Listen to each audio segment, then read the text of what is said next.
ஆண்டவராகிய இயேசு கிறிஸ்துவின் நாமத்தில் உங்கள் யாவரையும் கூட அன்பின் வாழ்த்துக்கள்.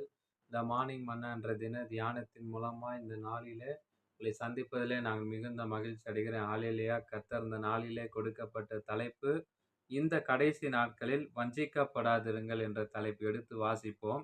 தீத்து 2:12. அவபக்தியையும் லௌகீக இச்சைகளையும் வெறுத்து நீதியும் தேவபக்தி உள்ளவர்களாய் ஜீவனம் பண்ணி சொல்லுகிறார். ஆனால் லூக்கா 17:26 முதல் 30 வசனங்கள் ஆண்டவராய் இயேசு கிறிஸ்து இந்த கடைசி காலங்கள்ல நோவாவினிடத்தில் காலத்துல இப்படியாய் நடந்தது சொல்றார். ஆனா நோவாவை போல நடக்கும் என்று மக்கள் பெண் கொடுத்தும் என்ன பண்ணாங்க, சாப்பிட்டுவதும் குடிப்பதும் அதை வாங்குவதும் விற்பதும் நடுவதிலும் அறுப்பதிலும் தங்கள் நேரத்தை செலவிடுகிறார்கள். ஆனா கூறியிருக்கிறார், ஆனா மேற்குறிப்பிடப்பட்ட எந்த செயலும் தன்னிலே தானே என்ன சொல்றாரு, பாவமானதல்ல சொல்லுகிறார். ஆனா பிறகு ஏன் ஆண்டவர் அப்படி சொன்னார் என்று சொன்னால், ஏனெனில் நாமும் இந்த வாழும் இந்த கடைசி நாட்களில் மக்கள் இப்படிப்பட்ட காரியங்கள் ரொம்ப அதிகமா ஈடுபாடு கர்த்தருடைய சமூகத்துல காத்திருப்பதை விட்டு விடுகிறார்கள். பிசாசின் இப்படிப்பட்ட காரியங்களை அவர்கள் ஈடுபடுத்தி கர்த்தருடைய தங்கள் வாழ்வில் இருந்து முற்றிலும் ஒதுக்கி விடும்படியாகத்தான் அவர்களை பிசாசானவன் வஞ்சிக்கிறான் என்று வாசிக்கிறோம். அன்பானவர்களே, இன்றைய உலகின் நிலைமை நம்ம நோவாவின் காலத்தை ஒப்பிடு பார்த்தோம்னா மக்களுடைய மனநிலைமை அன்றையிலிருந்து போலவே இன்றும் இருப்பதை காணலாம். விசுவாசியினுடைய உள்ளத்திலும் உலகம் குடிக்கொண்டிருப்பதை நாம காண முடிகிறது.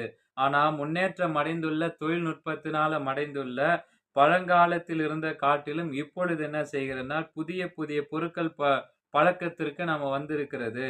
எனவே நமக்கு வேலை சுலபமாகி அதிகமான நேரம் மிச்சப்படுகிறதாம். மிக வேகமாக போக்குவரத்து சாதனங்களும் வந்துவிட்டது. எனவே பயண நேரம் மிச்சப்படுகிறது. எனினும் நாம் கர்த்தருக்கு கொடுப்பதற்கு நேரமே கிடைக்கிறது இல்லை. ஆனா பல்லவியை திரும்ப பாடிக்கொண்டிருக்கிறோம்.